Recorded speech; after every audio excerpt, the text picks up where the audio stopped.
మీరు ప్రభుత్వాన్ని ఏదన్నా ఇంతకుముందు ఏదన్నా అక్కడ వాళ్ళు కలిసి మాట్లాడడం జరిగిందా? అంటే సమస్యల గురించి వాళ్ళు ఏ విధంగా స్పందించారు ఈ కౌలు రైతులకు సంబంధించి? నేను రెగ్యులర్‌గా వ్యవసాయ శాఖ మంత్రి వర్యుల్ని, రెవెన్యూ శాఖ మంత్రి వర్యుల్ని, అదేవిధంగా సీనియర్ ఐఏఎస్ ఆఫీసర్లను కూడా, అంటే వ్యవసాయ శాఖకు సంబంధించిన వాళ్ళని కూడా కలుస్తా ఉన్నాం, మాట్లాడుతా ఉన్నాం.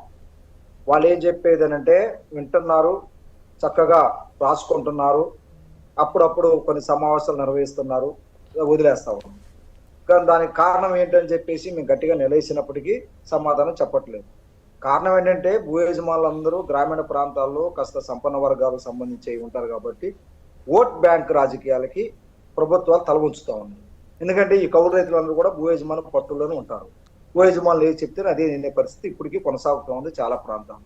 అందుకని భూ యజమానుల యొక్క ప్రభావాన్ని దృష్టిలో పెట్టుకుని ప్రభుత్వాలు వ్యవహరిస్తూ ఉన్నాయి కాబట్టి కౌలు రైతులకి దైవమైన స్థితి ఎదురవుతా ఉన్నది. అందుకనే ప్రభుత్వం ఒక రాజకీయ సంకల్పం ఉండాలా.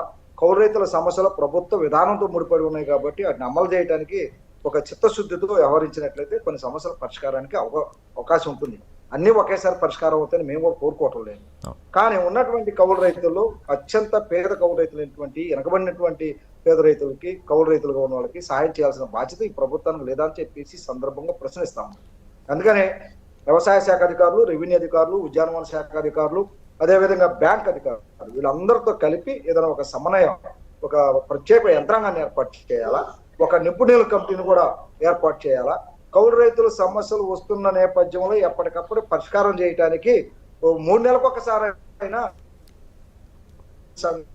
కౌలు రైతులతోనూ ఉన్నతాధికారులు కలిసి చర్చించినట్లయితే కొన్ని పరిష్కారం అయ్యేదానికి అవకాశాలు ఉన్నాయి. ఆ దిశగా రాష్ట్ర ప్రభుత్వాలు కూడా పరిష్కారం చేయాలి.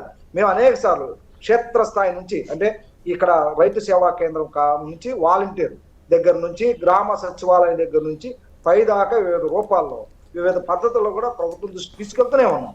కానీ ప్రభుత్వం మరి ఒకరు చెప్పాలంటే నిర్లక్ష్యంగా వ్యవహరిస్తూ ఉన్నది. ఇంతకాలం మొత్తం మేము పరిశీలిస్తే ఆ నిర్లక్ష్యాన్ని విడనాడాల్సినటువంటి అవసరం ఉంది. కౌలు రైతుల సమస్యల పరిష్కారం దృష్టి సారించాల్సిన అవసరం ఉంది.